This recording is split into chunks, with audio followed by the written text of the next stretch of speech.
Muito bem, vamos lá. Mais uma semana, né? Quase já acabando a lição. Já saiu o tema da próxima, né? Já. Era sobre o que mesmo? Tem alguma coisa a ver com evangelização, missão. Alguma coisa assim, não lembro agora. Mas hoje nós vamos falar aí sobre uma visão bíblica do corpo. Falando bastante desses assuntos, né? A revista aqui. Falou do ventre materno, falou da masculino, feminino, trans, realidade, agora uma visão bíblica do corpo. Vamos observar aí hoje o texto aí de 1 Coríntios. Vocês aí, né, tem um público aí, tem o nosso fã número 1, o irmão Edson, né? O irmão Edson é ponta firme aí, encontrei com ele esses dias lá na igreja. Sempre tá aí deixando um comentário aí. Você que nos acompanha aí, deixa aí seu comentário aí pra mim saber quem que é você aí que nos acompanha aqui. Pra gente mandar aí também um alô aí pra vocês. E se você não é inscrito, já se inscreva também no canal aí, compartilha aí com umas 500 pessoas aí. Pega lá o WhatsApp, manda pra todo mundo. Que vai ser benção. Esse assunto é muito bom. Esses dias eu joguei até no grupo do Conselho de Pastores do nosso vídeo aí. Os pastores pelo Megap todinho tá agora, né? Recebendo o EBD Cash. Conselho? Eu participo de um grupo aqui na cidade do Conselho de Pastores. Tava até meio mortinho esse grupo, aí ressuscitaram ele. Voltaram a fazer, parece que os eventos lá, as reuniões. Eu joguei lá. Mas, vamos lá. Vamos rodar a vinheta aí e nós voltamos aí com esse assunto hoje.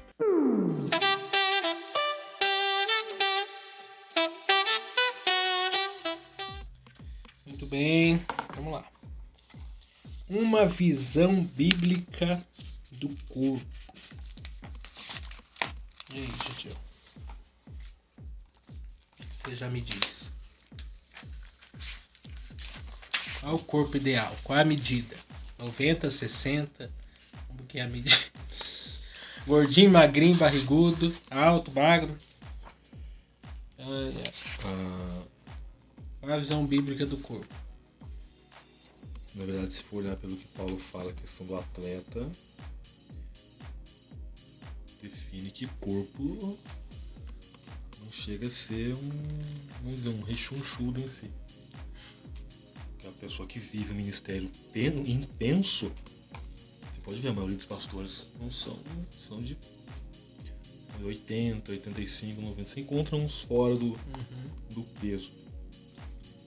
Mas o corpo reage àquilo que você, ao estilo de vida que você vive. Vamos lá, vamos ao texto áureo. Texto áureo. 1 Coríntios 6, 13, parte B diz: Mas o corpo não é para a prostituição, senão para o Senhor, e o Senhor para o corpo. A verdade prática diz: o corpo é o templo do Espírito Santo e por isso deve ser conservado em santificação até a volta de Cristo. A leitura bíblica está em 1 Coríntios, capítulo 6, versos 12 a 20. Vamos ler. Vale a pena. Esse texto, na verdade, nós poderíamos até ler todo ele. Deixa eu dar uma olhada aqui. Porque é um texto rico, né?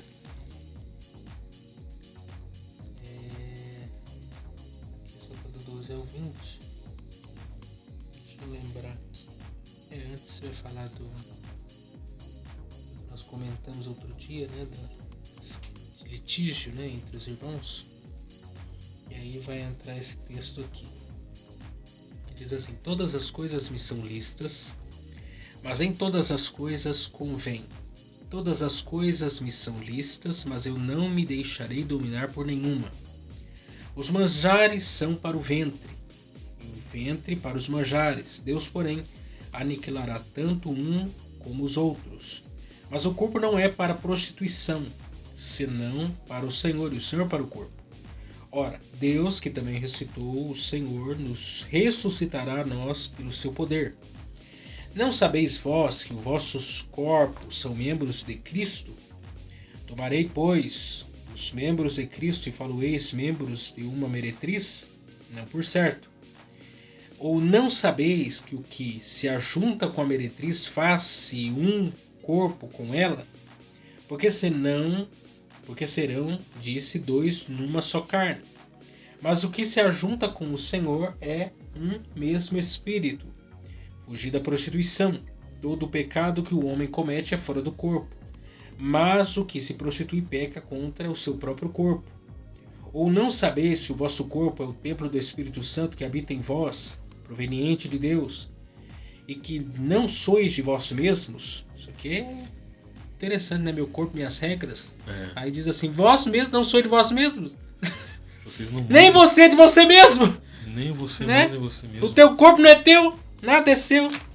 Porque fostes comprados por bom preço. Glorificai, pois, a Deus no vosso corpo e no vosso espírito, os quais pertencem a Deus. Eu queria ler, não é texto do bíblico, não é um adendo, vamos colocar mesmo as palavras de Paulo, mas eu acho que vale a pena, porque ele vai tratar bastante disso. Capítulo 6 de Romanos, que é um texto que vai falar sobre santificação, tem a ver com o que nós vamos falar, ele vai falar do corpo aqui. Algumas coisas. Vamos só ler para a gente entender.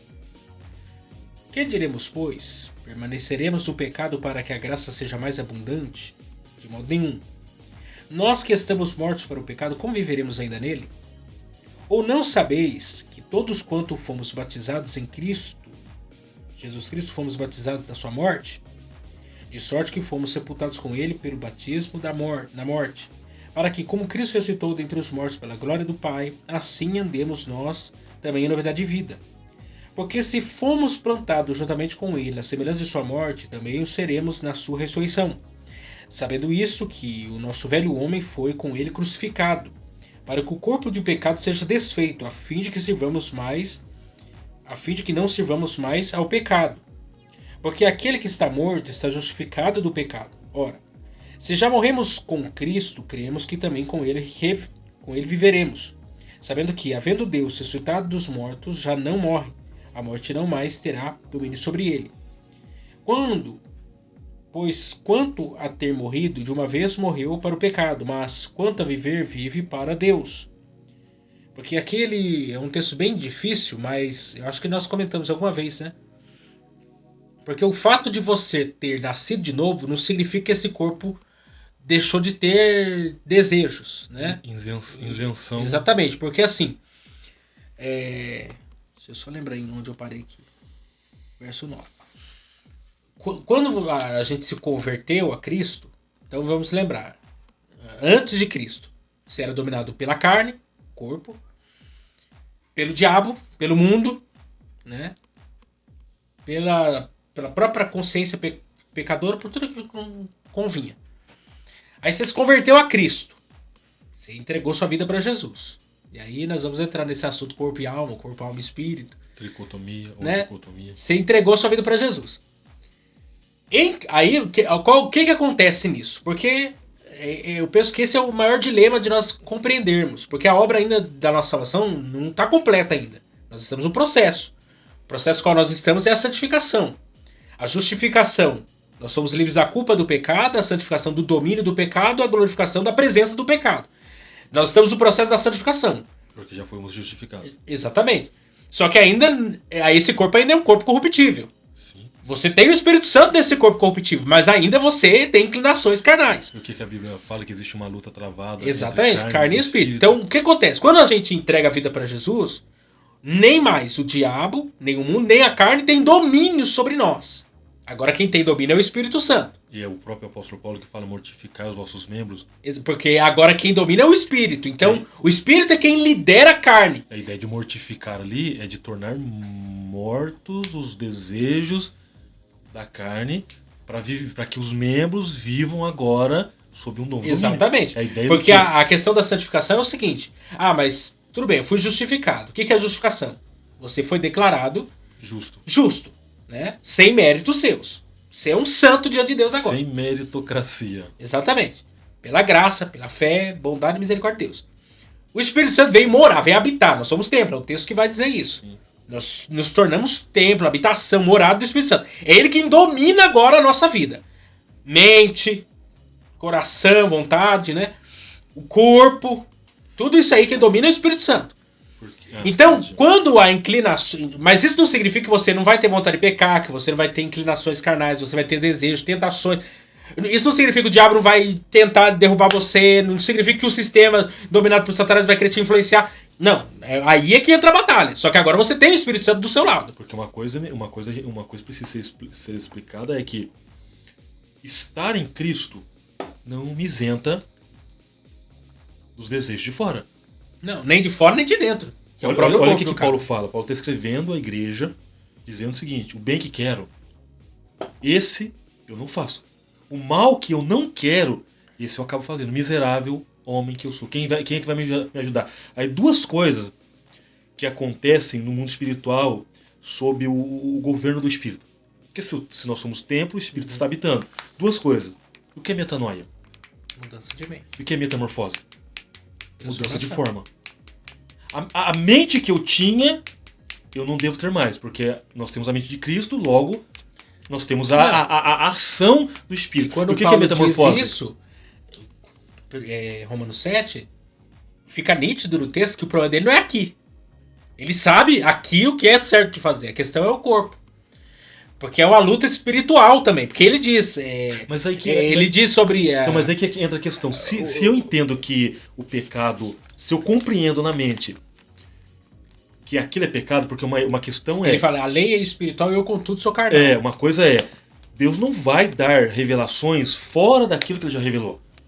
O que nós temos da palavra de Deus é uma compreensão. Nós conseguimos compreender o que Deus está dizendo. Não faço, eu compreendo o que não para fazer. Uhum. Se a minha mente ela está sendo governada pelo Espírito, como é que os meus membros vão andar contra ou estar em contrariedade àquilo que a mente está dizendo? Um exemplo, se Jesus é o cabeça da igreja, é da mente que vem o comando para todos os membros. Por exemplo, por que eu estou movimentando a minha mão esquerda? Porque existe um comando. Se der uma pane no meu cérebro, afeta a minha mão esquerda, eu não consigo movimentar. Uhum. Mesmo que eu tente.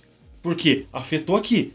Se a mente do cristão ela é governada pelo Espírito, ela está sob o domínio espiritual do Espírito Santo, como é que o meu membro continua? Como é que os meus membros continuam tendenciosos àquilo que entristece ele? Uhum. Não parece uma coisa contraditória? Sim.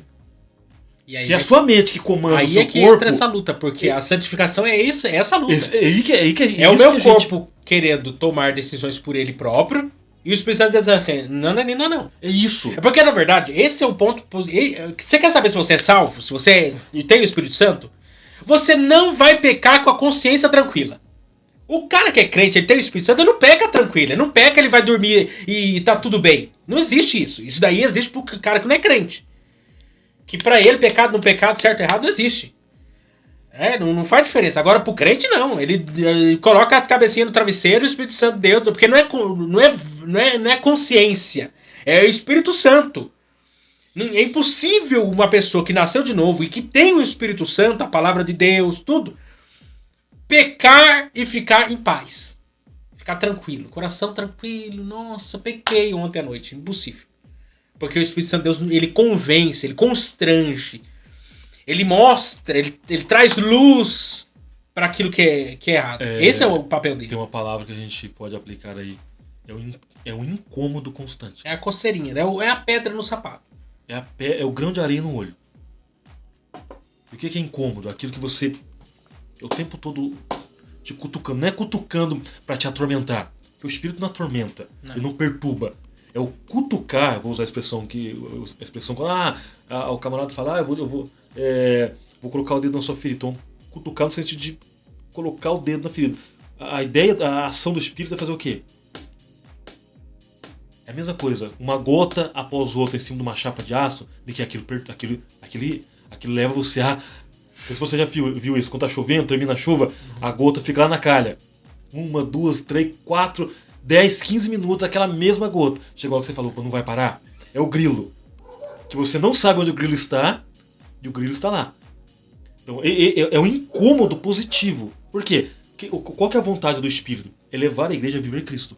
Uhum. Esse é o Agora, vamos ser sinceros, pra gente correr aqui. Tem algum tipo de oração que neutraliza toda a ação do pecado? 100% pra você nunca mais ter desejo? Na verdade, isso seria um pecado. Então, Porque seria soberba. Alguém que faz aquela hora, Senhor, me ajuda a não pecar mais. Daí Deus olha para do céu e fala, soberbo. Então, por isso que eu tô perguntando. Tem alguma oração que neutralize totalmente o meu desejo carnal? Não. Porque se fizer isso, como é que fica o espírito? Porque o Espírito Santo ele vai me ajudar. Então, mas vamos lá. Mas ninguém vai ser livre da tentação. Então, por isso que eu tô falando. Ninguém, nem Jesus foi. E Jesus era perfeito. Tem alguma oração? Porque se eu fizer essa oração agora, Deus, eu quero que o Senhor arranque de mim todo o desejo pela carne. Neutralize totalmente. O que acontece com o espírito? Se é ele quem trabalha dentro de mim. A oração tem que ser outra. Ele vai cruzar o braço. Senhor, me ajude na hora da tentação, que é o que Jesus ensinou. Sim. Livrai-nos do mal. Porque se é ele quem me ajuda a viver Cristo, se é ele quem me ajuda a vencer o pecado, se eu peço para Deus neutralizar totalmente a ação do pecado dentro de mim, o que o Espírito Santo vai fazer? Ele vai cruzar os braços. E agora? O que eu faço? Você já pediu para neutralizar? Se você tá perfeito, porque esse é o dilema, né? A ideia da perfeição é... Existe uma corrente, inclusive, de pensamento pensamento dentro da teologia wesleyana que acredita numa perfeição na Terra. Isso é um equívoco grandioso. Teologia wesleyana? Tem uma corrente dentro deles, não sei se é procedente do próprio Wesley, então, mas dentro da teologia wesleyana. Mas é isso que é o problema, e um embasamento. Aí, como que fica esse negócio? Porque não existe perfeição na Terra com um corpo pecaminoso. Nós estamos ainda diante da presença do pecado. O corpo é pecaminoso, ele é carnal ainda. Olha como que é interessante. Agora, quando nós estivermos livres da presença do pecado, que é o estágio final da santificação, glorificação, aí sim. Olha o que Paulo fala à igreja de Corinto, capítulo 15. É um capítulo extenso, se eu não estiver enganado, são 58 versículos. O que ele fala? O corpo corruptível se revestirá da incorruptibilidade. Corruptível é o que passa pelo processo da putrificação, da decomposição, mortal, do desgaste. Pode ver, uma pessoa com 70 anos, ela já tem pode-se dizer que ela passou por todas as doenças, por todos os problemas da vida, porque é o corpo corruptível, se reveste de incorruptibilidade. O corpo mortal, que está sujeito ao processo chamado morte, ele sai desse processo na glorificação e passa a viver o quê? Um corpo imortal. Como é que Jesus saiu da sepultura? Um corpo ressurreto, comendo peixe, um corpo mortal. Então, esse é o corpo do... Exatamente, transpassando parede, vencendo a lei da física. Indo a lugares distantes. Aí você vê, a glorificação é o estágio final do processo que começou na justificação. E usando esse corpo. Ninguém vai virar anjo no céu sem corpo. Não. Esse corpo será transformado. E com qual corpo que vai ser condenado? Porque às vezes as pessoas pegam aquele texto que Jesus disse para os saduceus que não criam na ressurreição, que nós seremos como anjos, aí alguém pensa que não vai ter corpo. Um vulto. Vai ser anjo. Vai ser, sei lá o que, o Gasparzinho. Um vulto que você atravessa ele. Não, esse corpo vai ser transformado na sua total plenitude. Ponto final, isso é um assunto indiscutível. Isso é fato. Deixa eu concluir aqui, daí nós já pulamos já. Verso 10. Pois quanto a ter morrido, de uma vez morreu para o pecado, mas quanto a viver, vive para Deus. Assim também vós considerai-vos como mortos para o pecado, mas vivos para Deus em Cristo Jesus nosso Senhor. Não reine, portanto, o pecado em vosso corpo mortal, para lhe obedecerdes em suas concupiscências. Nem tampouco apresenteis os vossos membros ao pecado por instrumento de iniquidade, mas apresentai-vos a Deus como vivos dentre mortos, e os vossos membros a Deus como instrumentos de justiça. Porque o pecado não terá domínio sobre vós, pois não estáis debaixo da lei, mas debaixo da graça. Pois que pecaremos porque não estamos debaixo da lei, mas debaixo da graça? De modo nenhum. Paulo, eu gosto desses de modo nenhum. Ele levanta a pergunta, ele mesmo responde para não ter dúvida. Não sabeis vós que a quem vos apresentardes por servos para lhe obedecer, sois servos daquele a quem obedeceis, ou do pecado para a morte, ou da obediência para a justiça?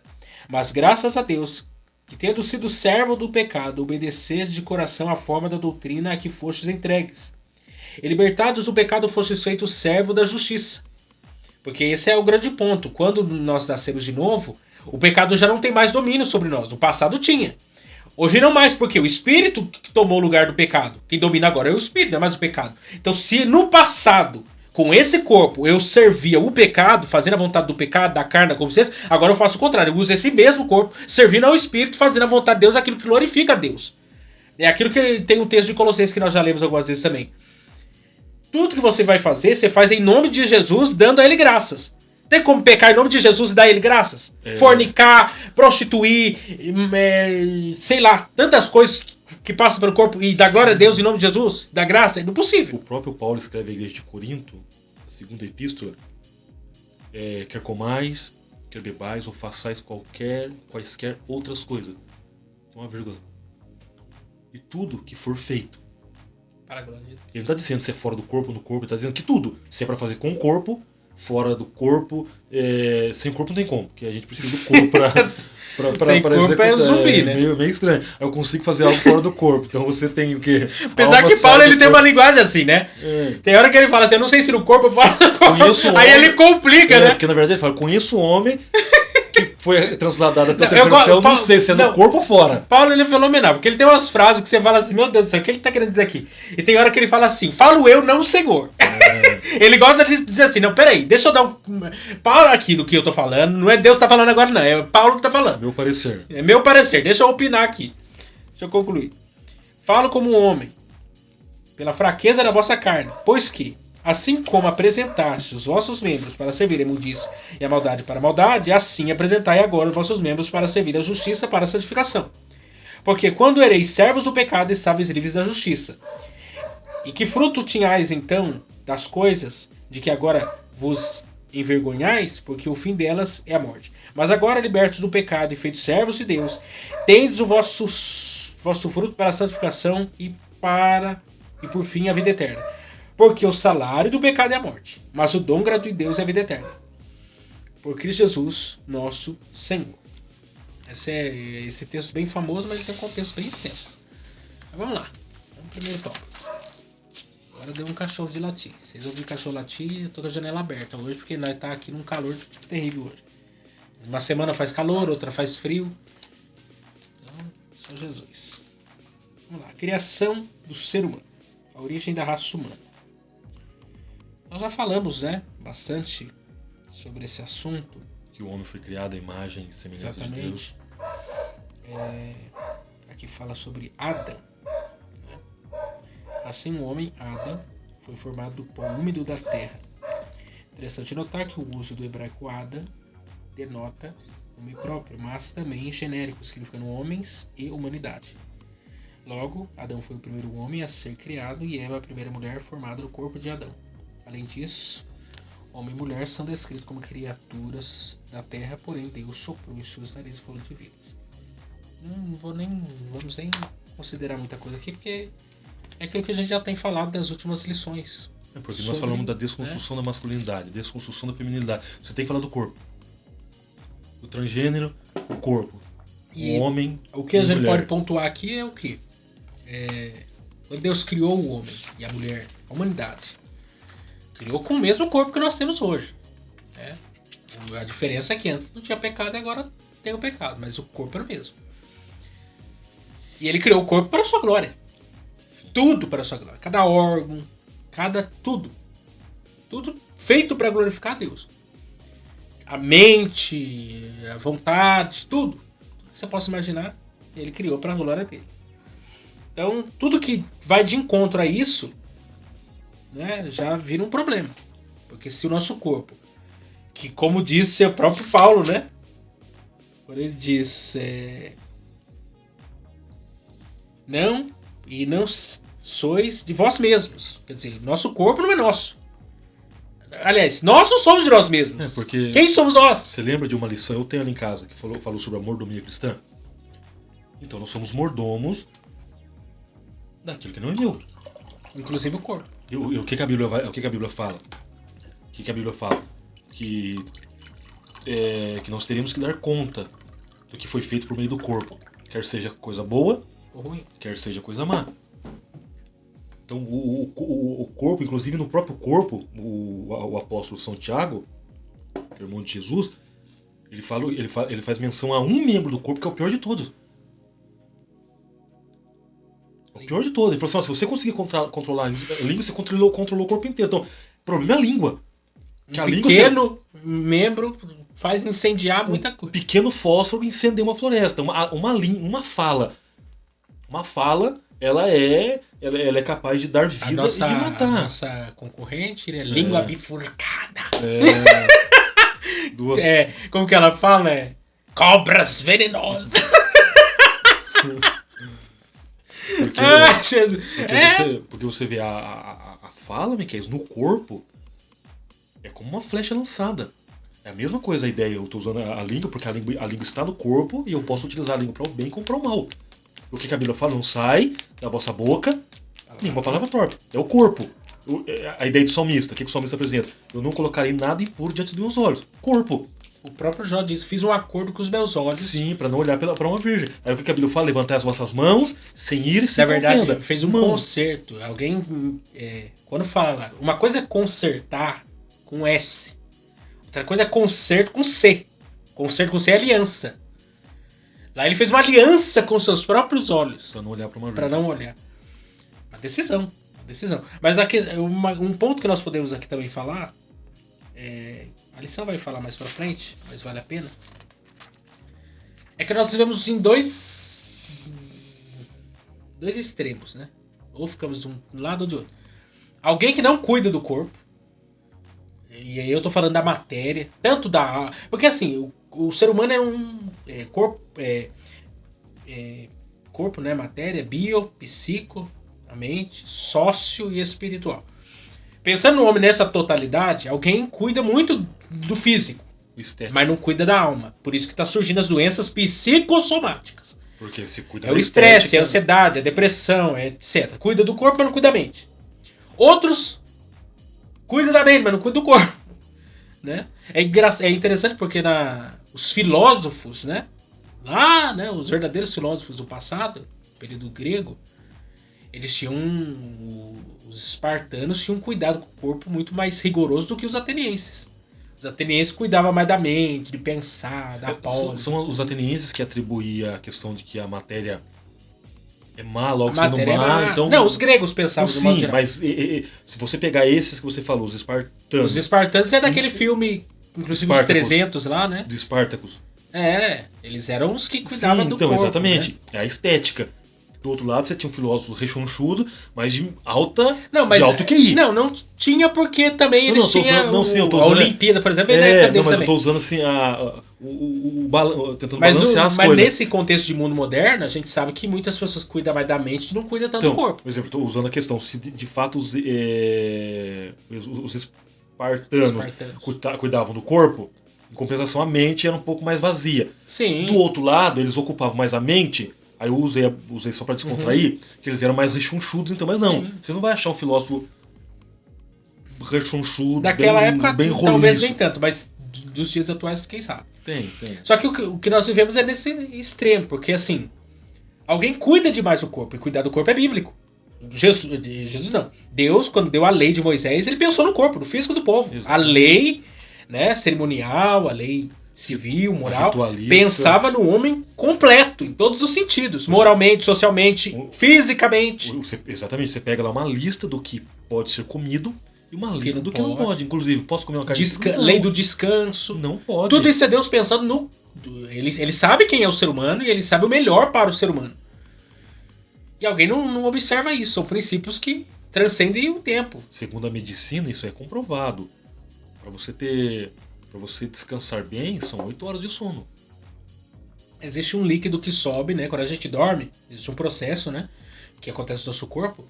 E um líquido sobe da nossa coluna, pela nossa coluna, enche o nosso cérebro e demora 8 horas o processo completo. É por isso que o sono é 8 horas. Aí alguém acorda, dorme 6 horas, 5 horas, não completou o ciclo.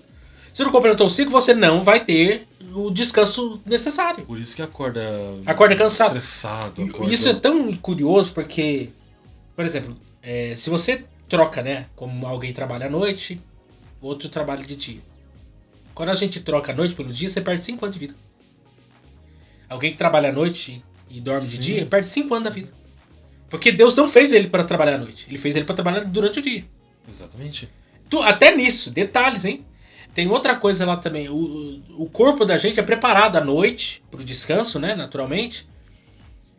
E a escuridão, tudo isso prepara, contribui para isso. Som, por exemplo, se você tá dormindo num ambiente que tem barulho, a gente vai dormir, mas o nosso ouvido continua funcionando. Claro.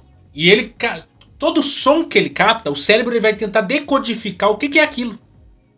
Ele tenta decodificar. É por isso que criança no ventre, ela consegue desde o ventre identificar a voz da mãe e do pai. Sim. E ela consegue captar energias, né, positivas e negativas. Porque o primeiro órgão a ser formado é a audição. Olha que coisa interessante. Que são os 3 menores ossos do corpo humano. É a audição, é a primeira coisa que é formada da criança. E aí, se você dorme no ambiente que tem barulho, você não dorme bem. Porque aquilo, a noite inteira o seu cérebro vai ficar trabalhando em coisas, tentando decodificar o que é aquele som, você não vai dormir. Você não vai descansar. Você acorda mais cansado do que você dormiu. Exatamente. E o pior até cansaço, mesmo a claridade. E o pior cansaço não é nem um cansaço físico, é o cansaço mental. Sim. Você pode até ter descansado o corpo deitou, mas a mente não descansou. Os nossos olhos, a claridade. Você tá lá dormindo. As pálpebras estão fechadas, mas o olho, ele tá ali. Ele consegue identificar quando tá claro e quando tá escuro. Fecha o olho agora e olha pra lâmpada. A pálpebra, ela fica vermelha. Sim. Vermelha. Porque o olho, ele tá captando o quê? Aonde tá vindo informação. Ponto de luz. Ponto de luz. Então, ainda que a pálpebra esteja fechada, ela consegue captar quando tá alguma coisa, alguma luz que surge ou coisa assim. Então, o cérebro ele vai tentar processar aquela informação. Igual você, de repente, você vai pousar na casa de alguém, a pessoa fala, olha, se você quiser dormir com a luz acesa, pode dormir. Porque aqui a gente deixa uma luz acesa. Uhum. Eu falo por mim, eu não consigo. Eu não consigo. É que eu não consigo dormir com luz acesa, eu não consigo dormir com TV ligada, eu não consigo... É que eu não hora vou... de dormir é hora de dormir. Exatamente, é que eu não vou até a pessoa e desligar a luz porque é costume da família. Mas eu não consigo. Mas eu não durmo no escuro porque eu tenho medo, não durmo no escuro porque pode aí tem que cantar aquele hino das crianças, não tenho medo do escuro. Assombração. Tem gente que além de estar no escuro, coloca aquele tampa-olho. Você viu o tampa-olho? Não, o tampa-olho é legal, só que eu não tenho coragem de usar que é quente pra boca lá, então, certo? Tem um tampa-olho. Eu já dormi com um protetor de ouvido. Eu já dormi. É bom até. Então, mas assim, você vê, isso é provado, comprovado. Pessoas que trabalham à noite, você pega um camarada que começou a trabalhar com 30 anos. Ele trabalhou 10 anos da vida dele à noite. Você olha pra ele. Você olha pra ele. Agora você pega um camarada que começou a trabalhar com a mesma idade, 30 anos, trabalhou de manhã durante 10 anos. Olha pra ele. Olha pro corpo dos dois. Olha pro rosto.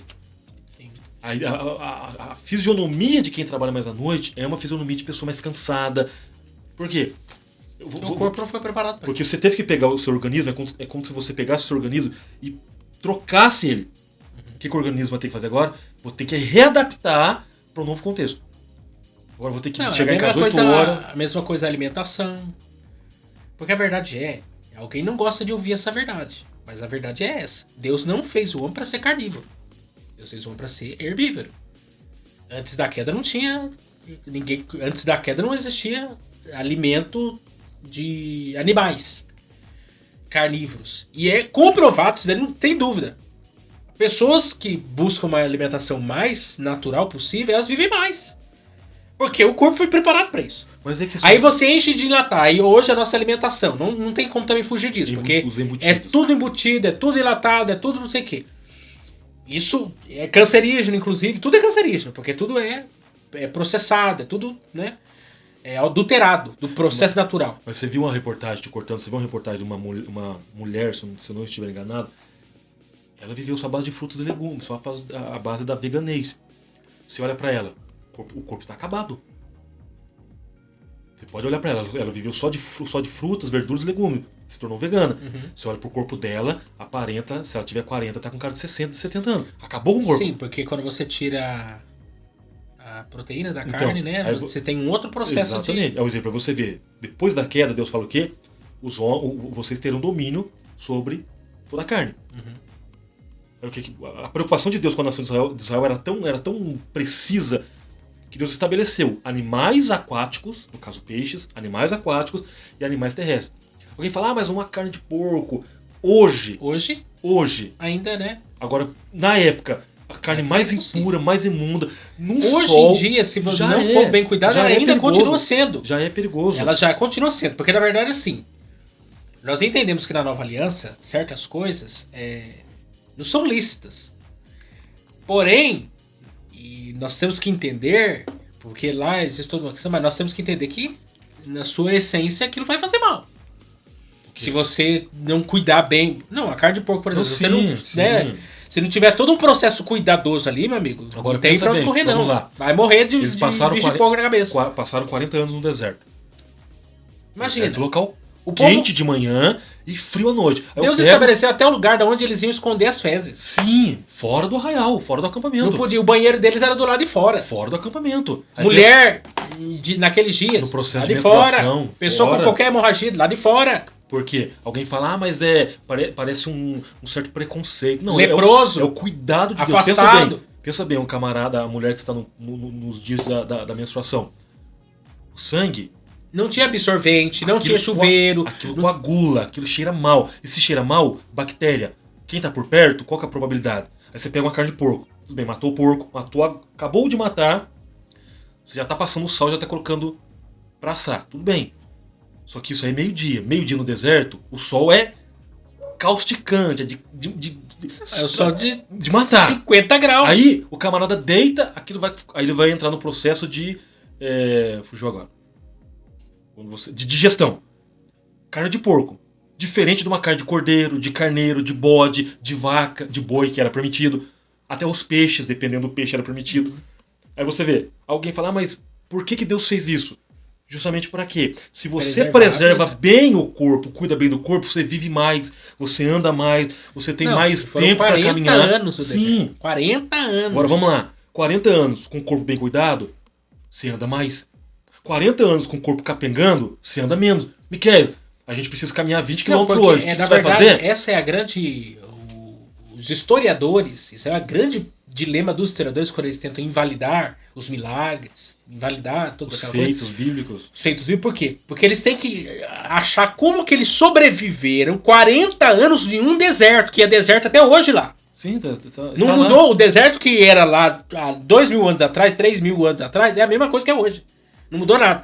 E eles tentam se perguntar até hoje como que eles sobrevivem num deserto com cerca de 3 milhões de pessoas. A roupa não envelhece, o povo não morre de epidemia de doenças e tá ali. Tem os castigos de Deus como que vem pela desobediência. Mas você tá entendendo? Como sobrevive? Não é 40 dias, é 40 anos. Agora vamos lá, vamos ser sinceros. Pega uma carne de porco e pega uma codorniz. Qual que é mais suave? Qual que é mais melhor pra saúde? É a mesma coisa. Eu já falei isso aqui. Faz um teste. De segunda, terça, quarta, quinta, sexta, sábado. O camarada vai comer arroz, feijão, salada e um copo de suco natural. Porque não convém tomar suco enquanto se come. Isso aí já é errado para o próprio organismo. Você arrebenta com o organismo, vira uma lavagem dentro do próprio estômago. Então você come de segunda a sexta, arroz, feijão e salada. De uma hora depois você vai lá tomar um copo de suco. Pronto. Domingo você passa no nutricionista, eles vão fazer todos os exames, vai te dar o diagnóstico. Miquel, isso aqui é o seu corpo de segunda a sexta, como o seu corpo está. Aí segunda-feira você vai começar o quê? Hambúrguer, pizza, hot dog, carne de porco, tudo que é todo tipo de gordura. Estão falando do cuidado com o corpo. Até sábado. Domingo você vai fazer todo o diagnóstico, eles vão te dar para você, esse é como está o seu corpo. Aí você faz uma comparação do gráfico. Olha a queda. Gordura no sangue, isto, aquilo. Não, mas então, agora só um detalhe. Maioria, e eu me incluo nisso, porque ninguém é perfeito também, nós não somos aqui perfeitos. Mas os crentes sofrem de quais são os problemas mais sérios dentro da igreja? É diabetes, é depressão, é colesterol alto, é não sei mais o que. Aí daqui a pouco o cara amputa um dedo, que nem meu avô passou esse processo, meu avô tinha diabetes. Amputou um dedo, depois amputou mais outros dedos no outro pé, até amputar a perna, e assim foi indo. A pessoa vai sendo amputada. Mas isso é o quê? Doença? É pessoa que não ter cuidado com o corpo. A mordomia com o corpo não tem.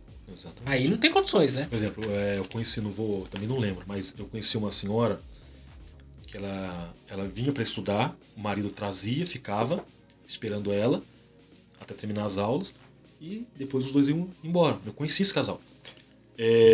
Aí, inclusive, a minha irmã chegou a trabalhar para ela. Ela estava contando a filha dela, na época, que é isso, 2014 para 2015. Olha quantos anos já, para 2024, ela vai fazer 20 anos. 2014, na época a filha dela tinha em torno de 28 anos. Ela não toma água desde que conheceu a bendita Coca-Cola. Então são 28 anos da vida, eu não sei o que é pegar uma caneca e pegar um copo d'água. Porque eu já fiz com que o meu organismo se adaptasse àquele gosto da Coca, aquela sensação de refrescância, que o meu organismo fez o quê? Opa, pronto, gostei. Se eu tomo água, eu sinto enjoado, eu passo mal com água, mas não passo mal com Coca.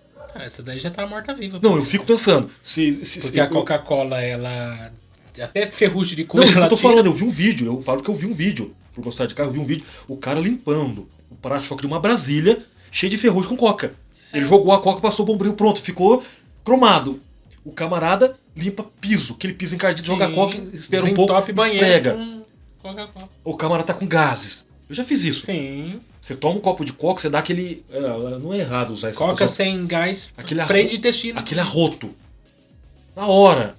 Você dá aquela sensação. Mas em compensação, olha o perigo. Quando a gente quer cuidar do corpo, a gente cuida. Quando a gente não quer, a gente destrói mesmo. Para um copo de Coca, eu preciso de 20 a 25 copos de água para me limpar meu organismo. Um copo para 25. Cada copo de refrigerante, 10 colheres de açúcar. Fora o sódio, porque tem sódio também. Então, aí você vê quantos gramas de açúcar você pode comer por dia. Não, o próprio açúcar, eu tomo café com açúcar. Eu não consegui ainda me desvincular do açúcar para tomar café. Vamos fazer um teste. Mas tomar 100 café, eu tomo adoçante. Com café com leite, com outras coisas. Eu não consigo, você vê, eu não consigo. Eu coloco o adoçante. Apesar que o adoçante também não é bom, né? Mas eu não consigo também tomar sem nada. A vida da gente é uma luta, né? Mas cada refrigerante, qualquer refrigerante, não precisa ser a Coca. Qualquer refrigerante é 10 colheres de açúcar, um coisa. Fora o sódio. Porque tem sódio neles também. Sim. Tudo tem sódio, né? Se eu não estiver enganado, parece que você pode consumir por dia 25 gramas de açúcar. Então, se for somar isso naquelas balanças de... Então já tá dando quase 200 gramas. Você já passou. Não, pra todo mundo, já sobressaiu. Se eu colocar 10 colheres de açúcar aqui, vai dar metade da xícara. Então... Dependendo da colher, o tamanho da colher. Se são 10 colheres para um copo, pega uma garrafa de 2 litros. Então 1 quilo. Vamos usar assim, para exagerar mesmo. Uhum. Se uma caneca tem 10 colheres, então numa garrafa... Fora corantes e outras coisas, conservantes. Aí você vê, eu conheço um rapaz, ele não consegue comer salada. Gosta de uma Coca-Cola, gosta de um lanche, ele não consegue comer salada. Eu falei pra ele, rapaz, o que tem de mal na salada? Eu não consigo. Por exemplo, no meu caso, a única coisa que eu não consigo comer é o tal do jiló, a não sei que a pessoa prepara muito bem. É pedra. Pedra também você não come. Não, se estiver bem temperada, dependendo, eu consigo. Mas olha só, todos os tipos de frutas, legumes e verduras, Miquel, na mesa é bem-vindo. Eu preciso entender o seguinte, alguém fala, mas comer salada é bobeira. Eu tenho que entender o seguinte, as decisões hoje acarretam amanhã. Então se é para viver um dia a mais ou alguns meses a mais, então não há necessidade. Aí você vê o número de pastores infartando, o número de pastores tendo AVC. Então, mas aí é que tá o ponto, porque quando você não cuida bem do seu corpo, você também afeta a sua alma. Porque o corpo e a alma trabalham juntos. No sentido assim, se você não tá bem, o seu físico não tá bem, a sua mente também não vai estar bem. Bate o dedinho do pé pra ver se você ficar bem tranquilo. Você tocou no assunto. Se o meu corpo não está bem, logo ele afeta a minha alma. Vamos lá pro Salmo 42. Como também, se a minha alma não estiver boa, afeta o meu corpo. Então vamos lá, Salmo 42 e Salmo 43? Sim. Que é o hino 193 da harpa. Por que o salmista diz? Por que está batido a minha alma? Como é que ele estava psicologicamente, emocionalmente, sociologicamente falando, se ele estava numa sociedade, como é que ele estava vendo, o que estava acontecendo? Você começa a fazer perguntas na situação. Aí você vê, por que eu estou abatido a minha alma? O que a Bíblia fala? O coração alegre não formoseia o rosto? Sim. Por que muitas vezes você encontra com um crente, o crente não deve estar triste? Eu não estou dizendo viver de tristeza. Todo dia ele encontra um camarada triste. Não, viver de tristeza é uma coisa, agora você encontrar com o irmão de mãe, eu não estou bem hoje, eu tô um pouco abatido. Tudo bem, vamos orar? Vamos ler um texto bíblico? Mas quando você não cuida, a alma não tá boa, o corpo não tá bem, você não consegue comer direito. Sim. Ou ou você não vai comer direito, ou você vai comer demais. Que é a ansiedade. Né? Eu, por exemplo, se eu não estiver bem, eu sou o contrário, eu fico sem fome, fico sem apetite. Alguém Nossa, Empantando. só se sacia comendo. Então cada um vai inclinar para um lado. Então tudo isso é questão do corpo. Você vê como que a gente às vezes trata... porque tudo é espiritual também. Às vezes eu não gosto dessa dicotomia de separar santo de profano. O sagrado Do sujo. de... sei lá. Esqueci outra palavra lá. Não, tudo é sagrado, tudo é espiritual. Porque nós somos um ser espiritual. Então tudo tem a ver com a glória de Deus. Quer comais, bebais, fazer qualquer outra coisa, tudo é espiritual, gente. Tudo reflete a glória de Deus. O que você come é espiritual, o que você bebe é espiritual, como você cuida do seu corpo, como você deixa de cuidar, tudo isso é espiritual, tudo você está fazendo para Deus. Então se eu não entender que tudo isso é sagrado, né? Tudo isso é sagrado, não é... Não, tudo é sagrado. Agora, um exemplo, pra gente correr aqui. Uma coisa também é a questão. Se eu vou fazer academia, eu vou fazer com qual intenção? Qual que é a motivação da academia? Esteticamente falando, o camarada é casado. Pronto. Não, a estética não é um problema. Não, o problema é quando vira um culto ao corpo. Não, sim, por isso que eu tô perguntando. Qual que é a motivação? Por exemplo, o camarada é casado, ele tem um corpo, esteticamente falando, atraente pra mulher dele. Uhum. E a mulher dele não vai comentar com nenhuma outra mulher. Olha, o corpo do meu marido é escultural, é perfeito, é o tanquinho da vida. O que a irmã vai falar? Como que eu queria ter um homem desse dentro de casa? Pronto, já cobiçou seu marido. Uhum. Já cobiçou o marido da irmã. A mesma coisa a mulher. Vice-versa. Ou você olha pra irmã, ela faz academia, ela cuida do corpo, ela tem filho, mas cuida do corpo. Para o marido olha, a minha mulher, o corpo dela é meu. Não, é o que a Bíblia fala. O corpo da mulher, do marido... Eu quero chegar nessa parte aí, né? Eu quero chegar nessa parte da academia, porque nós vamos tocar no... Porque lá acontecem outras coisas da academia. Que vai piorar a situação. Você vai cutucar o quê? Hoje é dia. Então vamos lá, vamos pro segundo tópico, assim, a visão bíblica do corpo. Porque senão a gente já estourou o tempo. 26 já. Parte exterior do homem. O termo corpo, no grego, soma. Normalmente identifica a parte exterior do ser humano. O termo carne, no grego, sarx, quando se refere ao homem físico, inclui a sua dimensão exterior. Ambos os termos indicam a parte visível e material da natureza humana. O corpo a estética, a parte exterior, a parte visível, a parte física, concreta, visível para o corpo. O corpo é o involucro da parte imaterial do ser humano. Ele envelhece e morre, ocasião em que a alma e o espírito deixam. O corpo geralmente é descrito em sentido negativo. Na minha carne não habita bem algum. Entretanto, esse tom depreciativo diz respeito à natureza pecaminosa do homem, não especificamente ao corpo físico.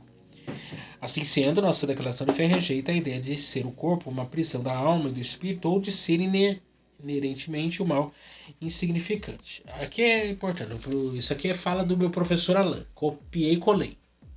Porque uma vez eu perguntei para ele sobre essa questão do corpo e alma. Você conheceu o professor Alain, né? Claro, fui aluno dele. E aí ele falou sobre a questão do corpo. Ele falou assim, corpo e alma, ele começam juntos. Né? No nascimento ali e tal. Na fecundação em si. Eles começam juntos. Porém, o corpo ele tem uma curva ascendente e depois descendente. Ele nasce e ele vai morrer. O filho ele tem uma data de validade. Sim. A alma é o contrário. Ela só tem uma curva ascendente. Então, quando o cara chega aos seus 80 anos de idade, o corpo já está na curva descendente. No bico do corpo. Já está morrendo. Só que a alma, ele tá no seu melhor momento.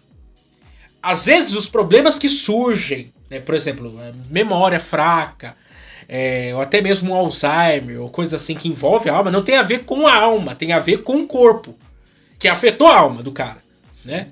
Não tem nada a ver com a alma. Por quê? Um professor, ele é o melhor professor no primeiro ano dele como professor ou 50 anos depois ele dando aula? 50 anos. Você tá entendendo? Então a alma, ela tá indo sempre avante. Você é o melhor professor depois que você leu 10 livros sobre o assunto, depois que você leu 50 anos sobre o mesmo assunto. 50 anos. Você tá entendendo? Então a alma, ela tá sempre indo pra frente. E eu vejo a alma como uma identidade do ser humano. E o Salomão fala que a sabedoria, cabelos brancos, sabedoria. Experiência, né? Só conhecimento teórico, mas a longevidade, Sim. O caminhar, passou por todas as fases da vida, ele olha pra trás pro retrovisor da vida e fala assim, nossa, se eu tivesse feito daquele jeito, se eu tivesse ido por aquele caminho. Por isso que sai palavras de sabedoria da boca do cara, ele já passou por aquele caminho. Então a alma, ela tá numa curva ascendente, enquanto o corpo tá numa curva descendente. Só que daí a Bíblia é linda nisso, né? A palavra de Deus é clara quanto a isso, porque nós não cremos como os adventistas creem que a alma dorme. Né? Morreu, a alma dorme. Quem crê isso é adventista. Nós cremos o quê? Morreu, a alma vai para o paraíso, vai estar com o Senhor, conscientemente. É a parábola do rico Paraíso seria a antessala do céu. Né? Não é o céu ainda. Né? É a antessala do céu. Como o Hades não é o inferno, é a antessala do inferno. Porque alguém pensa, Miquel, não sei se você já deparou, já argumentou com alguém sobre a parábola do rico e Lázaro. Por que a parábola foi parar ali? Ah, porque ali está falando de Abraão. É a única parábola que faz citação de nomes. Lázaro e Abraão, só não dá o nome do rico. Ah, ali é para falar de Abraão, que Abraão é o pai da nação, que Abraão é o patriarca, que Abraão é um homem de Deus. Mas por que a parábola do rico e Lázaro foi parar na Bíblia? Então você vê. Que tem aquela discussão se é parábola, se é literal. Então, né? o que eu vejo ali? Eu não acredito que seja literal. Eu entendo que é uma parábola. Então, mas o que eu vejo ali? É um estado consciente no local onde eu estou. Sim. Se o Lázaro está usufruindo de uma paz, de uma comunhão que excede a compreensão humana, o rico está num ambiente usufruindo de um tormento que é consciente. Na corrigida deixa a epígrafe é parábola do rico lá. Sim, por isso que eu falei. Por que essa parábola mas tá alguns defendem como literal, né? Por citar nomes. Então, mas por que foi parar ali? É o que eu consigo Aquele enxergar. Gordon Fee, né? Daquele livrinho Entendes o que Lês? É ele que escreve? É o Gordon Free. Gordon Fee? Não sei como pronunciar. Free é grátis em inglês. Ele Gordon Fee. defende como parábola. Então, mas assim, mesmo sendo parábola... Ele é hermeneuta. Então, mesmo sendo parábola, o que eu consigo tirar disso é o quê? Existem dois lados, existem estados de consciência. Tanto no paraíso como no inferno. Sim, por que o rico estava dizendo para Abraão, pede para Lázaro molhar a ponta do dedo, pelo menos a ponta do dedo, e gotejar na minha boca, porque eu estou em tormento. Como é que ele sabe que está em tormento? Não, como é que eu expresso agora eu que estou em tormento? O que é uma gota d'água para quem está no inferno? Não, o que é você tirar um cálice de água do oceano? É nada. Mas ele não está percebendo o estado ele não está percebendo o estado onde ele está? Ele não está consciente que o local é de tormento? Sim. Você está com a Paula, de repente a Paula te dá um beliscão. Você não sente dor. Miquel, eu belisquei você. Não senti nada. Calma aí, tem alguma coisa errada. A não ser que o camarada seja leproso. Ele não sente dor. Mas estado consciente é a compreensão de tudo que está à minha volta e eu consigo entender perfeitamente. Por exemplo, você vai viajar. Você está lá no Coliseu. E que sua mente volta no tempo. Opa, quantas pessoas morreram aqui? Quantos leões foram mortos? Quantos guerreiros morreram? Quantas coisas aconteceram aqui? Arquibancada cheia. Você não viveu, mas você tem consciência de como aconteceu. E de repente, você começa a perceber o ambiente. O texto de Hebreus, depois da morte, segue-se o juízo. Hebreus 9... Não. 9... É 9 alguma 9, coisa. 28, 9 e 29. Esse tempo, porque assim... Isso é bem interessante, na verdade. Quando, por exemplo, você pecou. Você mentiu. O cara mentiu. Aconteceu alguma coisa com você? Você mentiu? O juízo de Deus já caiu na sua cabeça na hora? A terra já abriu, Deus já... Vou julgar já esse pecado aqui e resolver essa treta. Não. Misericórdia, estamos na graça de Deus. Tudo misericórdia. tem o seu tempo. Agora, quando você tá no inferno, ou no Hades, no caso, né? Antessala que é a antessala do inferno. Isso na internet. Depois da morte segue-se o juízo. Então imagine todos os pecados de uma pessoa de uma vida toda, somados. E agora ela tá depois da morte. Agora o juízo de Deus está sobre ela. Não tem misericórdia, não tem graça, porque também depois da morte segue o juízo. Não tem misericórdia, não tem salvação, não tem nada. O que vai fazer? Por isso que purgatório não existe. Essa história pode acender vela, pode acender pavio, pode acender tocha, pode fazer o que for, gastar rio de dinheiro, vai continuar no inferno. A não ser que você seja da visão universalista. E também não tem salvação depois da morte. Então. Universalismo. Ah não, depois Deus é bom sim, vai salvar todo mundo. Não vai não. Não vai. É melhor garantir o céu agora do que... Né? E o que é pior no inferno? Porque eu ia falar nessa questão. Se existe a ressurreição, a glorificação do corpo para os salvos, vai haver a ressurreição também dos não salvos. Ambos vão ser ressuscitados e vai haver julgamento para um, julgamento para outro, prestação de conta para um, prestação de conta para outro. Pro Guiena, porque são quantas palavras pro inferno? É Hades. E tem o Tártaro ainda, hein? Tártaro. Não, Guiena, o Tártaro é abaixo do Tártaro. O Tártaro é abaixo do Guiena. Do Guiana. O Tártaro, na verdade, segundo o texto de 1 Pedro, 2 É Pedro, onde estão os. é onde estão os demônios. Onde estão os. E é um lugar de tortura, né? Aí você vê, quando houver a ressurreição dos não salvos, eles vão ressuscitar com qual corpo? O corpo de que eles morreram. Então, mas não é glorificado. Não. O do cristão é, corpo, glorificado. Porque esse é outro dilema. Os caras vão querer morrer e não vai poder. Mas é aí que a Vai questão. tentar se matar e não vai É aí achar que a morte. questão. O corpo vai estar num local, num tormento inconstante, Exatamente como era. ininterrupto. E sabe qual é o pior do inferno? Provavelmente não seja não fogo que causa tormento, que causa quentura, que causa destruição da pele e o camarada não morre. Miquel, é você num ato consciente. Quero entender assim. Num ato consciente, você tentar lembrar de Deus e a presença de Deus não está lá. Então, mas as orações são respondidas. Porque quando ele chegar no inferno, ele vai querer orar. Não vai. Ele vai querer pregar. Não vai. Ele vai querer evangelizar. Ele vai querer fazer tudo que ele era pra ter feito em vida, ele não vai fazer. Mas não vai, porque o que ele já fez aqui, ele só dá continuidade no inferno. Vamos lá. Não, a parábola do Rico fala isso, né?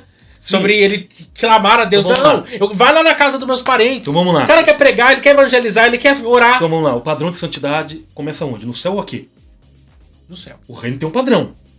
O padrão de santificação começa onde? No céu. Não, aqui. Não, no céu. A santidade vem do céu. Então, vem de mas Deus. começa aqui. Eu não vou ser santo quando chegar no céu. O Sim. padrão começa aqui. Mas a referência ainda é o Sim, céu. o padrão é o céu, mas começa aqui. Uhum. Sem santificação, E verá Deus. pronto. É o Espírito nos levando ao processo de santificação. Até que alcancemos a estatura e varão perfeito. Então começa aqui o padrão. O camarada que viveu uma vida devassa constantemente, no inferno ele vai ser o contrário de ser devasso? Não. Não! O estado de consciência, o que eu quero entender? Ele pode estar lá, refletir ou puxar na sua memória todas as coisas que ele fez, e a pior delas, ausência total de Deus. Deus nunca mais... Sim, mas aí é que tá porque assim, a consciência, ela tem que ter como o Geriel falou, tem que ter um padrão de referência. Eu não sei o bem se eu não conheço. Claro. Eles vão pro inferno, mas ainda o padrão de santidade continua sendo o mesmo. E eles por isso saberão que estão no inferno. Consciência, sim. Porque eles saberão que quem é Deus, a sua santidade, seus atributos, e saberão que eles estão vivendo e por que estão vivendo ali. Então, porque o julgamento não pode ser sem eles não podem ser julgados, estar em estado de julgamento sem ter um motivo. Exatamente. Consciente, não, eu tô ali sofrendo aquilo, é por quê? Porque Deus é santo. Por exemplo, se for olhar pela lógica, a gente tá falando do corpo. Preciso cuidar do corpo, preciso manter o corpo fisicamente, espiritualmente, psicologicamente. Preciso manter ele dentro do padrão bíblico. Se a gente fosse olhar a questão do corpo, quem vai pro inferno são os pecadores ou são os não arrependidos? Porque se olhar pela questão da palavra pecador, tanto eu quanto você, merece o inferno agora. Todo mundo. A diferença é que nós somos pecadores regenerados. Os 8 bilhões de habitantes, dentro da palavra pecador, merecem o inferno agora. Todos pecados. Porque a palavra pecador remete a estar contra a vontade de Deus. Então, o inferno abriria a boca agora, 8 bilhões de pessoas seriam tragadas. Por quê? Como pecadores, merecemos o inferno. O inferno serve para quem? Para pessoas não arrependidas. O camarada está lá, eu não vivi uma vida de arrependimento. Eu quero o pecado, eu quero o erro. Agora você vê, é fácil, eu não estou aqui justificando a questão do pecado, mas é fácil você caminhar que peca, lutando ela contra si mesmo. peca contra a sua própria consciência. O texto de Romanos 1. Suprimiram, né, afogaram, reprimiram a verdade de Deus pela injustiça. Eles sabiam que era o certo, escolheram deliberadamente fazer errado. Preferiram trocar o A pelo B. Eles sabiam. É uma troca. Eles não. Eu tô no pecado. Porque alguém pensa que o cara que tá lá no meio do mato, nunca ouviu falar do evangelho, ele peca sem consciência do que é o pecado. Lá existe o conceito de bem e de mal, de certo e errado, de preto e branco. Porque você tocou no assunto, lá no meio da savana, onde tem uma comunidade com 15, 20, 50 membros. Lá tem um código de leis. Miquel, aqui se você furtar alguma coisa, você leva 200 de batatas, viu? Pronto, você não vai nem pensar em roubar, nem furtar. Aqui, se você olhou pra mulher de alguém que é casado, você fica 5 dias sem comer, 5 dias sem dormir, deitado no formigueiro. Pronto, você nem vai pensar. Por quê? Ia ser bom isso aí. É o código moral, o código ético deles. Então eles têm discernimento entre o que é certo e o que é errado. Agora o camarada está lá. Tudo bem, eu não olhei pra mulher do próximo, eu não cobicei a mulher do próximo, porque lá só tem homem. Mas eu já pensei em matar meu próximo. Eu já pensei em arrancar a cabeça daquele camarada que pegou minha caça. Eu já pensei em afogar ele, jogar ele no mar, no lago de crocodilo faminto. Pronto! Então, mas é ação do mal! Ó, vou dar um exemplo. Você tocou no assunto interessante. Vamos voltar lá pro Gênesis. Rapidinho. Caim e Abel. Qual foi o pecado de Caim? Isso, primeiro, ó, antes da queda, nós sabemos que é o orgulho ali. Tanto Satanás, a mesma coisa, a cobiça, né? Mas e de Caim? Inveja. Sim. E do diabo também não foi inveja? A inveja que levou o quê? Ao homicídio. Aí pega Se lá, tornou um assassino. Provérbios 14:30 que fala que a inveja é a podridão dos ossos. E qual que é a ideia? Vamos lá. Qual que é a ideia do osso? Você tem o seu esqueleto. Começa na cabeça, vai até os pés. É a sua estrutura. Se você arrancar uma parte da sua perna do joelho para baixo, você consegue ficar de pé? A tendência é cair. Podridão leva o quê? A queda. A inveja é a podridão dos ossos. Ossos que vão se apodrecendo vai fazendo com que o corpo caia. É a coluna de uma casa. Sim. Uma coluna mal feita, que com o tempo vai deteriorando, aquela casa tende à queda. Sim. Então o que você vê? O que a inveja causou? E a inveja foi o quê? Um ato consciente. Mas cortando você e concluindo já, já estourando o tempo. Eu segurei ele pra não falar da É porque esse assunto não dá, gente. Esse assunto é muita coisa. Você tá no terceiro já? Vamos pular pro terceiro, porque senão não chega não. A visão secular do corpo. E é já tudo que a gente tá falando, mas vamos pontuar aqui a primeira questão aqui. Hedonismo e narcisismo. Erotização e libertinagem. E liberdade e autonomia. Só tem um assunto que eu achei interessante aqui, gente, no tópico 3, mas vou deixar para depois. Eu até coloquei aqui, depois eu quero que você PD me responda onde que eles achou essa palavra na Bíblia, que eu não achei não. Hedonismo e narcisismo. Em termos pós-modernos de busca da felicidade, o hedonismo e o narcisismo são incutidos na sociedade. Isso é um fato. Porque o nosso corpo, depois da queda, ele vicia muito fácil. Então tem gente viciada em sexo, tem gente viciada em drogas, tem gente viciada em si próprio, na sua autoimagem, o narcisismo. Porque, na verdade, culto a si próprio. Tudo que é exagero pro corpo... É um vício. Por exemplo, você não toma água. Eu quero trocar água por um copo de suco. Todo uma dia... cachaça, pinga. Por exemplo... Que aqui não é água que nós tomamos, né? Vocês sabem disso, né? É batizada. Fala isso que os caras acreditam. Não, faz isso não. Aí você vê, toma suco de laranja todo dia pra você ver. É bom porque tem vitamina C. Mas tudo que é exagero pro corpo... Sim. Tanto água quanto corpo ele facilmente vicia. Não, exatamente. Você precisa equilibrar. Aí, só que essa cultura do hedonismo é o quê? É prazer. Porque a grande questão do prazer é recompensa. Sim. Então, por exemplo, a pessoa toma... Eu nunca tomei... Eu tenho 27 anos de idade, eu não sei o que é o sabor de uma pinga, de uma cerveja, nada. Nada. Então você não perdeu, não, que o cheiro é desagradável. Só o cheiro já... Não sei o que é isso. O máximo que eu já tomei foi um vinho. Mas o vinho... Também vinho. O vinho é saudável, vinho é secular. É saudável. Mas os irmãos vão desviar agora ali, vai desinstalar agora porque eu tomei vinho. É saudável. Aí, tá, mas nunca tomei. Mas a pessoa que toma, vicia. Tem uma recompensa. A pessoa vai se vicia. Pornografia, na masturbação, na prostituição mesmo. Eu tô trabalhando num lugar lá, que o cara, ele vai em bordel. E ele volta felizão, alegrão, achando que é o pegador. Que ele foi no bordel, gastou o dinheiro dele, jogou o dinheiro fora. E ele acha que é um pegador, num lugar pulguento, né? Cheio de doença, cheio de bactérias, cheio de tudo. E ele acha que ele é um pegador. Então, e existem pessoas, né, que gastam seu dinheiro com isso, jogam seu dinheiro fora. É um vício, tem recompensa. Sim. Ou numa vida, o adultério. Porque a Bíblia diz lá em Provérbios 7 que tem... Uma coisa é a prostituta, que o cara dá a sua paga, né? Que ele paga para ter relações. E existe a adúltera, a mulher adúltera, que ela é como uma caçadora, alguém que sai à caça, procura, ela define alvos. Ela deixa o seu leite já preparado. Ela deixa um alvo ali, como se o cara fosse uma presa para ela. Ela sente prazer nisso, inclusive. Recompensa. E tudo isso é vício. Tudo isso é vício. Aí voltando ao assunto da academia. A academia muitas vezes não é um lugar para a pessoa apenas cuidar do corpo. A questão não é nem só o corpo, é como ela vai usar o corpo no próprio local que ela está fazendo isso. Porque às vezes é o lugar da paquera, é o lugar da própria lascívia mesmo, porque tem homem e mulher tarado. Homem e mulher tarado. Que não, tem gente que não pode ver homem, tem gente que não pode ver mulher. Aí vai na academia não é pra fazer o exercício, é porque quer, né, cair na lascívia. Que eu não sei outra palavra pra descrever isso aí. Os contatinhos. Aí surge a sua. Porque na verdade essas coisas já estão no coração. E não é nem o local que é ruim, é a pessoa. Sim, é as inclinações, é a pessoa sendo governada pelos desejos da O carne. que Jesus falou, que contamina é o que sai ou é o que entra? O adultério vem de onde? Então, De fora ou de eu dentro? tô falando que contamina o homem é o que sai Não. ou é o que entra? É o que sai. Porque procede de onde? É do coração que sai homicídio, sai adultério, procede sai tudo. do coração. Tudo procede do coração. É uma decisão do coração. Procede do centro das minhas emoções. Alguém quer.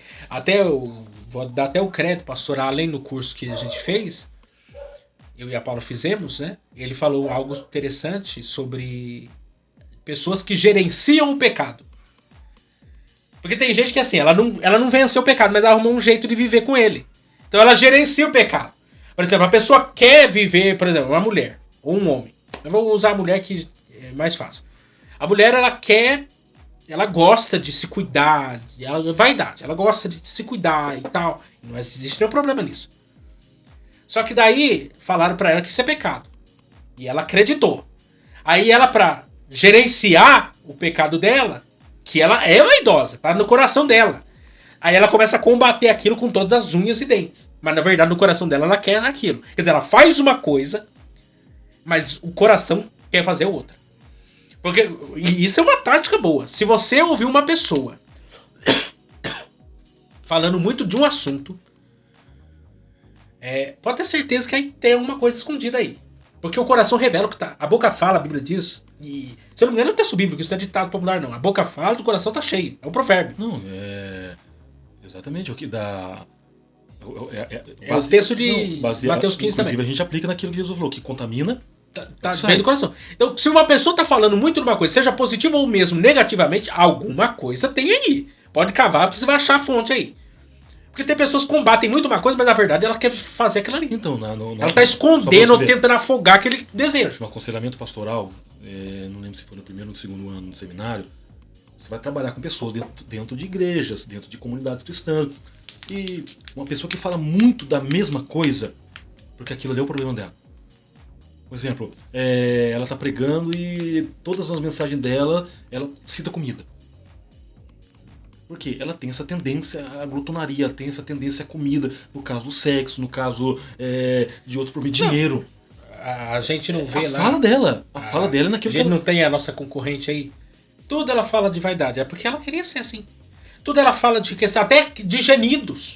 Ela queria viver essa vida de... Então, mas qual que é o Por quê? problema? Porque se a pessoa tá querendo colocar regras extra-bíblicas, isso é coisa de fariseu, gente. Então, Jesus combateu isso aí fortemente. E o que Jesus disse? Vocês que dizem não adulteram, mas vocês são adúlteros. Essa questão dentro dessa fala dela... Ser poucaiado, vocês falam, mas não praticam. Se a pessoa é casada e quiser, já que tá falando do corpo, se a pessoa é casada e quiser viver o barulho durante a noite, é problema do casal. Pastor José Carlos de Lima, o vice-presidente da CGDB, ficou famoso por causa das redes sociais, né? Embora ele não tenha redes sociais, né? São páginas criadas em nome dele. Ele disse numa pregação dele na igreja dele o seguinte, que a profissão dele era encanador. Ele falou assim, torneira apertada demais tá com defeito. É verdade. Tem gente que vive uma vida muito rígida. É o santo, é a santa. Tá. Pode ter certeza que tem alguma coisa ali. Opressão. Porque às vezes a pessoa tá gerenciando uma coisa que tá transbordando dentro de si, mas ela não consegue. Então ela fica tentando tapar as arestas, as brechas ali. Mas dali tá sufocando uma coisa que já tá dominando o coração dela. Então vamos lá, isso não pode ser o espinho na carne dessa pessoa? Se um é tendencioso para o sexo, se um é tendencioso para o dinheiro, se um é tendencioso para comida, isso não é o problema dele que vai ter que lutar pro resto da vida? Dinheiro, você tocou um negócio do dinheiro. Não tem, tem gente que queria ter muito dinheiro. Tem gente que gostaria de ser próspero. Mas se o outro compra um carro, se a pessoa tem emprego bom, tem salário bom, viaja, compra e tal, a pessoa é pecadora, né? Vaidosa. Não, é soberba. Não sei. É você que é o miserável que queria ter a vida que ele tem, não tem. É um avarento. Eu não sei se eu falei pra você a questão da... O que a pessoa ela reflete no outro. Um exemplo, com todo respeito, a gente já tem acho que uns 2 anos, vai pra 2 anos já de... Quase isso. Então, de gravação. Aí você vê. É a mesma coisa, se eu chego pra você e falo, Miquel, camarada, você é um mentiroso. Na verdade, não. Eu tô querendo refletir em você o que eu sou. Miquel, você é um caloteiro. Na verdade, não. Eu estou refletindo em você o que eu sou. Então, qual que é a ideia do bode expiatório? É pegar o que eu tenho e colocar na costa dos outros. Aí o que Jesus fala a questão do argueiro e do cisco? Melhor, a questão do cisco e da trave.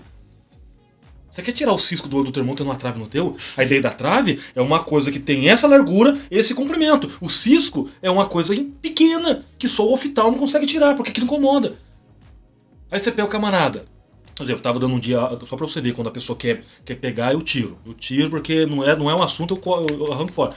Dando aula da escola dominical, e sempre tem música que querem puxar pra uso e costume. Sim. Não, porque isso, porque aquilo foi meu irmão.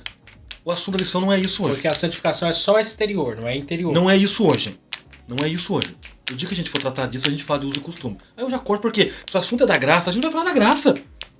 Ah, porque no meu tempo as mulheres não cortavam o cabelo. Essa lição... Não, e outra coisa, deixa eu falar aqui, pra você, professor, que tá dando, vai dar essa aula aqui. Deveria ter falado isso no começo, né? Mas vamos pegar essa lição, gente, e vamos falar disso. Sim. Vai ter lugar aí no Brasil que só vão, do início ao fim dessa aula, vão falar só disso. E nós tá falando só agora disso. E contra ainda, né? Porque eles vão falar a favor. Nós tá falando... Porque assim, modéstia, eu falo isso muito... Modéstia e uso e costume são coisas diferentes. Se você colar a plaquinha aqui, modéstia na testa... Deu uma aula uma vez de escola dominical, entrou num dos top que entrava isso. Aí eu, pra jogar a pá de cal, eu falei assim, irmão, quando você for usar uma roupa, comprar, você vai lá, pega um durex, faz um corte, você escreve modéstia. Bota na testa e vai comprar, vai pro espelho e vê. Se aqui tiver modesto, decente, você pode usar. Seja uma calça, seja uma saia, porque você pode estar usando uma saia e ela ser indecente e não ser modesta. Sim. Você pode estar usando uma calça e ela ser modesta. Não é a mesma coisa. A questão não é o tipo, se é saia, se é calça, se é camisa regata, se é de manga, se é comprida, se é... O cuidado com o corpo é necessário sim. O camarada que é casado, o camarada que tá namorando, o camarada que pensa em casar, opa, o cuidado do corpo é pro marido. Sim. O cuidado do corpo do marido é pra mulher. A mulher vai olhar pro camarada, ele tá com a barba feita. Opa, ele tá... Eu não posso falar, não posso citar isso, não é problema. Não, mas a coisa... Falando que essa questão de você cuidar do corpo. Mas eu penso assim, até, quer dizer, você entende isso que eu tô falando. E você que é casado, namora, você entende isso aí também. Isso é uma coisa de dentro de casa. Claro. Eu não preciso que ninguém fora da minha casa ou fora do meu ciclo de amizade dê palpite sobre questões que o marido tem que dar ou que a esposa tem que dar. A esposa tem que olhar pro marido e falar assim, essa camisa não é boa. Claro. Essa calça não é boa. O marido tem que olhar pra roupa da mulher e falar assim, não, essa aqui você não vai sair daqui de casa não. Não é legal essa roupa aí não. É a mesma coisa, vamos lá. Você não é questão de proibir, é bom senso. É a mesma coisa, você tá namorando, você vai casar. Aí, de repente, vamos no shopping? Tudo bem, vamos. Com qual roupa você vai? Você não vai com a camiseta regata que eu nunca te vi usando, também é uma questão de... Nem tem. Uma questão de escolha própria. Se você estiver numa praia, tudo bem. Uma questão litorânea, ninguém vai de terno e gravata pra uma praia. Por favor, tem que pegar um chicote e bater. bater do gostoso. Bater até o camarada, até o chicote uivar. Porque já é uma ignorância que tende pra burrice. Aí é um perigo. Aí você vê. Aí, com todo respeito, a Paula não está ouvindo, mas se ela ver, ela vai entender. Aí, de repente, ela coloca uma mini saia. Não. No meu caso. Uhum. Apesar que nela a mini saia é normal, porque ela é pequenininha. Então. Tamanho dela. Então vai dar. Mas, por exemplo, no meu caso, eu vou olhar e falar assim, peraí, você tá usando essa mini... Eu vou usar no meu caso. Você tá usando essa mini saia pra quê? Pra chamar a atenção de quem? Porque eu gostei. Falei, tudo bem, você gostou, mas você já viu que toda a sua coxa, toda a sua perna está quase toda de fora. Não tem problema. Tudo bem, não tem problema pra quem? Não, eu posso dar um exemplo? Pra quem? Eu com a Paula. Eu namoro, a gente tá noivo 1 ano. Ele está... 1 ano e 3 meses. Ele está saindo do deserto para Canaã. 1 ano e 3 meses. Quer dizer, de janeiro nós noivou, né? Então, desde janeiro. Então, são 8 meses de noivado já. Mas 1 ano e meio que a gente tá junto. Fora o tempo de amizade, né? Eu não tenho, graças a Deus, eu não tenho esse problema com a Paula, porque ela sempre se portou bem. Ela não de usar roupa e tal. Sempre decente, nada indecente.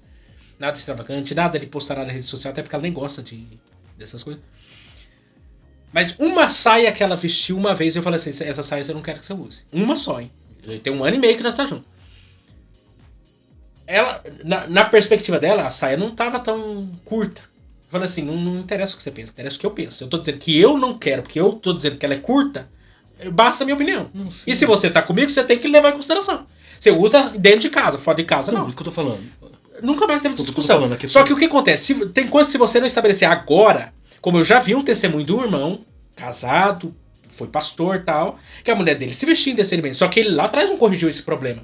Depois ele vai tentar corrigir uma coisa que ele nunca estabeleceu como regra. Não, por isso que eu tô falando. A questão, a gente tá trabalhando com a ideia do corpo.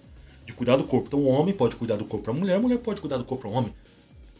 Dentro de casa, a mulher quer usar uma mini saia. Deve usar, mano. Porque ela quer. Deixa eu dar um conselho pra você, profético agora. Aumenta o som aí pro seu marido, que ele vai dar glória de pé, falar em línguas agora. Usa mini saia dentro de casa. Pro teu marido, é isso que eu ia falar. Pro teu marido, dentro de casa você pode usar roupa decotada, pode fazer o que você quiser. Você tá dentro da tua casa, pro teu marido. Agora na rua, minha irmã, se fecha, se guarda. A mesma coisa o homem, porque tem uns homens que tá andando igual a mulher.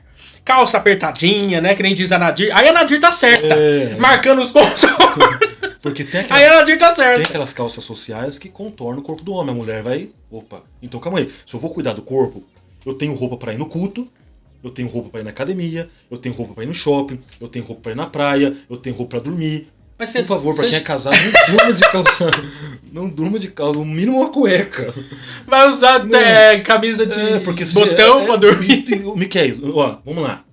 Calça social. Não, vamos lá. A gente tá com o Novo Testamento no bolso assim. A gente tá trabalhando com a ideia do corpo. Eu tive aula de aconselhamento pastoral e foi abordada uma questão lá. Só pra você ver. Só pra você ver. A mentalidade de algumas pessoas que são engessadas mais pelo costume do que pela Bíblia. Acho que nunca leu Cantares de Salomão na vida. E se lê, alegoriza. Miquel, todas as vezes que ele ia ter uma relação sexual, ele não tirava a calça. Não, eu tô falando isso que eu ouvi. Sim, eu já da ouvi essa professora no aconselhamento pastoral, no seminário. Ele não tirava a calça jeans, porque pra ele é pecado. O órgão genital daquela irmã era todo machucado por causa do zíper. Que prazer que essa mulher sentia. Eu tô falando do corpo. Eu não quero expor meu corpo porque é pecado. Se eu ficar de cueca lá no quarto é pecado. Mas eu posso danificar. Porque se eu Deus posso... me ver sem roupa, eu vou pro inferno. Não. Tem gente que pensa nisso, Deus. Jesus voltar na hora que ele tá tomando banho, ele vai pro inferno. Então, olha a mentalidade do povo. Não, parece que a gente tá falando loucura, mas eu já vi cada baboseira na internet, gente. Não. Sobre isso. Não. Os exageros, né? Sim, isso que é o problema. A denominação ela pode engessar a mente do indivíduo. Não, é a prisão isso aí. Não, você falou que ia falar a questão da palavra que você não achou na Bíblia. Não, aí pra encerrar, né? Eu vou deixar essa pergunta no ar, na verdade. É 9 horas já aqui. Liberdade e autonomia, né? Que é o último tópico. A Bíblia atesta que o homem é dotado de livre-arbítrio. Queria saber onde. Né? CPAD depois me manda um e-mail escrito, detalhado. Não, pode ser o seguinte, no sentido de livre-arbítrio. Porque a palavra não existe na Bíblia. Não, tudo bem, mas no sentido de escolha. Não, livre agência eu concordaria. Né? Já que é pra usar palavras, vamos usar a palavra livre agência, fica mais bonitinho. Mas o livre-arbítrio é outra coisa. Porque se a gente se levar na raiz da palavra, o que é livre-arbítrio? O que é um árbitro? O que é um árbitro? Tá lá, Corinthians e Flamengo jogando. O árbitro não pode nem ser corintiano, nem ser flamenguista. Imparcial. Ele tem que ser palmeirense. Imparcial. Ele tem que ser parcial. Ele não pode ser de um lado nem do outro. Ele pode estar contaminado por nenhum dos lados. Ele tá fora da partida. Ele tem que ser imparcial. Imparcial. Aí você pega o ser humano. Nós, seres humanos. Antes da queda, livre-arbítrio. Aí eu acredito. Antes da queda, não tínhamos influência do pecado. Antes da queda, o livre-arbítrio. Então, daí é outro assunto, porque também dá pra discutir isso aí, porque eu também tenho meus pensamentos sobre isso. Então, antes da queda, o livre-arbítrio não funcionava. Mas vamos acreditar que... Não, mas é onde caberia mais certo. A aplicação mais correta. Aonde seria mais correto dizer que tem livre-arbítrio é ali. Uma aplicação mais correta. Por quê? Antes da queda não tinha influência do pecado, do mundo do diabo, nada. O homem é plenamente santo, lúcido, capaz, inteligente, sabe tudo, capaz de decidir sobre tudo. Será que consciente, não? Perfeito. Quem que levou o diabo? Agora, quem que levou o diabo? Não, mas é uma influência externa, né? Sim, eu tô falando, mas não havia uma contaminação interna. Não, mas na queda, né? Na queda do querumbi, na queda. E ali ele tinha total consciência de tudo. Então, né? ele pode ver que nasceu dentro. O desejo nasceu dentro. Quem Não, que mas ele- foi influenciado por fora pra se tornar algo Então, mas quem que exterior, né? influenciou ele pra ele tomar a decisão? Então, de mas ser- aí é consciência. Ele tinha livre-arbítrio consciente pra decidir naquela hora. Mas não tinha, porque o Você tá livre-arbítrio é entendendo? parcialidade. Porque a gente, quando a gente olha pra queda, a gente vê como uma coisa que foi imediata, né? Houve a tentação e já houve a queda. Eu não acredito assim. Não sei. Eu acredito que foi um processo longo. Por quê? Eles não tinham porquê. Por que eu vou pecar? Eles não tinha Então, não havia esse desejo então- carnal, pecador então vamos para colocar, tal depois coisa. da queda... Isso foi construído Não conscientemente sei. pra Então levar a vamos, queda. então vamos entender que depois da queda, o único que tem livre-arbítrio é Deus, porque Deus é imparcial. Então, aí entra depois da queda. Como entra o livre-arbítrio depois da queda? Sendo que eu sou dominado pelo pecado, o mundo, o diabo. Se a minha carne quer fazer uma coisa, eu quero fazer outra. Acha o livre-arbítrio em Romanos capítulo 7, depois você vai falar Por isso comigo. que eu tô falando. Não Se tem, for gente. se for olhar pra O bem que eu questão... quero fazer. Fala pra um cara que tá no crack, tá lá na Cracolândia, que quer muitas vezes sair daquele vício, ou um cara que tá embriagado, caída à margem dos paralelepípedos da vida aí, que quer ser liberto daquele. Pergunta pra ele cadê o livre-arbítrio dele. Então, se Sendo for, que o vício domina ele. se for olhar pela lógica, então, o único que tem livre-arbítrio é Deus, porque Deus é imparcial. O amor não é incondicional, não é condicionado a nada. Deus é imparcial. Ou não? Porque se a gente for olhar, Deus é totalmente bom. Sim, Deus ele é livre, né? Mas ele É está, um atributo de Deus. ele está entre o bem e o mal, ou ele está só do lado do bem para aplicar justiça sobre o mal? A questão de imparcialidade é Corinthians e Flamengo. O juiz, ele é palmeirense. Então eu não vou favorecer nenhum nem outro. Eu vou aplicar Sim, a porque justiça na hora que precisar. a liberdade de Deus é santa. Então o único que é justiça de Deus é imparcial, santa, então vamos a dizer que o ira de único Deus que é imparcial é Deus. Sim. Deus é imparcial. Deus ele é livre, né? Só que no contexto, o homem. Livre agência, sim. Eu escolhi usar essa camisa hoje. O Gesiel escolheu usar essa. Decidi gravar de short. Ele tá de short. É bermuda, Jornal aqui, ó. Nacional, que vocês não vê, né? Usando chinela havaiana ainda. ó. Chinela havaiana. Livre agência. Você escolhe, você vai querer casar com a moreninha Livre. ou com a loirinha. Ou Você vai tomar sorvete de baunilha, de morango, de livre essa agência. palavra livre agência também você pode trocar por uma outra palavra simples, livre atitude. Pronto, livre Agora, escolha. livre arbítrio, que é usado para nossa escolha, sobretudo para com Deus, né? Eu escolho a salvação ou rejeito, eu escolho Deus ou não cabe na Bíblia. Aí você tem um. É complicado. Aí você tem uma margem Existe uma outra formação teológica, o fato não vai explorar nada disso, que existe toda uma construção teológica para encaixar o livre-arbítrio na Bíblia. Porque a verdade é essa. Vocês arminianos, o Gediel ele mais pende pro arminianismo, mas eu tenho que falar, esse canal aqui é calvinista. Não, ele tá falando de coisa aí que. Então existe toda uma construção que eu não acho base bíblica. A verdade é essa. Porque fala de graça, umas palavras também que surgem, né? Graça preveniente, não sei mais o que surge. É que eu fico tentando achar isso na Bíblia. Eu entendo o que eles querem dizer, mas eu não tento. Eu acho que é uma forçação demais do texto. Ele está dizendo que é calvinista, ele é hiper calvinista. Não dá, gente. Era só meu protesto contra a CPAD nessa palavra. É o desabafo no final da aula. Aqui eu posso falar, lá na igreja eu não posso falar. Lá na igreja eu sou linguagem neutra. Isso já é perigoso. Lá na igreja a gente, né, é institucional. Quando eu pergunto quando eu dei aula de escola dominical, o pessoal fazia umas perguntas muito difíceis, assim, ou muito polêmica, eu olhava pra pessoa e falava assim, o que o irmão acha? É o típico do judeu. Porque eu não posso responder perguntando. tudo, né? Na igreja, aqui eu posso falar o que eu quiser, ninguém manda em mim, ninguém manda no canal, a gente taca fogo na seara do céu. O judeu que responde perguntando, Agora, não dá a resposta que precisa. agora lá na igreja a gente, né, eu sou obediente, né? Mas vamos aqui tem a declaração de fé do canal do canal MQ Podcast. Gente, até semana que vem.